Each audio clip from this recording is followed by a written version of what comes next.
കൊട്ടിയൂരിൽ കൃത്രിമ സാഹചര്യത്തിൽ അടവച്ച രാജവെമ്പാലയുടെ മുട്ടകൾ വിരിഞ്ഞു. ചൊവ്വാഴ്ച രാവിലെ മുതലാണ് മുട്ടകൾ വിരിഞ്ഞ് കുഞ്ഞുങ്ങൾ പുറത്തിറങ്ങിയത്. ആകെ 31 മുട്ടകളാണ് ഉണ്ടായിരുന്നത്. ഇതിൽ 16 മുട്ടകൾ വിരിഞ്ഞു.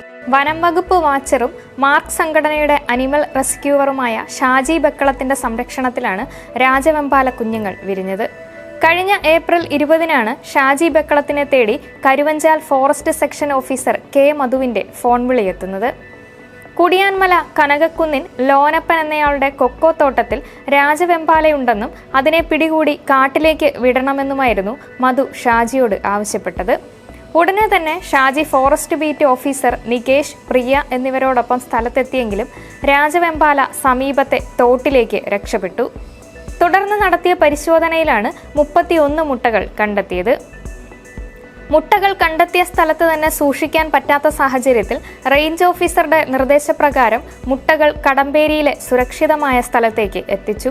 നമ്മൾ കുറച്ച് വർഷം മുമ്പ് കണ്ണൂർ കൊട്ടിയൂർ ഭാഗത്ത് ഇങ്ങനെ ഇതുപോലെ രാജവെമ്പാലയുടെ മുട്ട കണ്ട് അവിടെ വെച്ച് തന്നെ വിരിച്ചെടുത്തിട്ടുണ്ട്. മുട്ട വിരിച്ചെടുത്ത് ആവാസ വ്യവസ്ഥയിലേക്ക് വിട്ടയച്ചിട്ടുണ്ട്.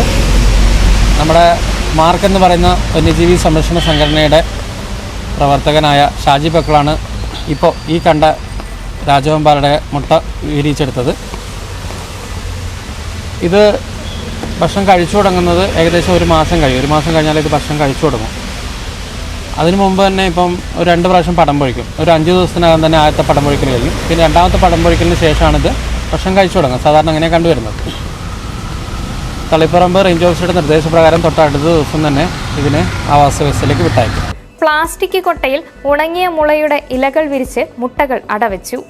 ആവശ്യത്തിന് തണുപ്പ് ക്രമീകരിക്കാനുള്ള സംവിധാനവും ഒരുക്കി ദിവസവും നിരീക്ഷിച്ചു വരികയായിരുന്നു. സംരക്ഷിത വിഭാഗത്തിൽപ്പെടുന്ന ഇനമാണ് രാജവെമ്പാല. ഇവയുടെ മുട്ടകൾ വിരിഞ്ഞ് പുറത്തിറങ്ങുന്ന കുഞ്ഞുങ്ങൾ 1 മാസമാകുമ്പോൾ മാത്രമേ ഭക്ഷണം കഴിക്കുകയുള്ളൂ. ഒരാഴ്ച കഴിയുമ്പോൾ പടം പൊഴിക്കുമെന്ന് റിയാസ് മങ്ങാട് പറഞ്ഞു. അറിയപ്പെടുന്ന വന്യജീവി സംരക്ഷകനായ ഷാജി ഇതിനു മുമ്പ് പെരുമ്പാമ്പ്, ഉടുമ്പ്, ചേര, മയിൽ എന്നിവയുടെ മുട്ട വിരിയിച്ചിരുന്നു. 2 വർഷം മുമ്പ് കൊട്ടിയൂരിലെ 2 സ്ഥലങ്ങളിൽ രാജവെമ്പാല മുട്ടകൾ കണ്ടെത്തിയ സ്ഥലത്ത് തന്നെ വിരിയിച്ചിരുന്നു. ഇത് ആദ്യമായാണ് മറ്റൊരു സ്ഥലത്തേക്ക് മാറ്റി കൃത്രിമ സാഹചര്യത്തിൽ മുട്ട വിരിയിക്കുന്നത്.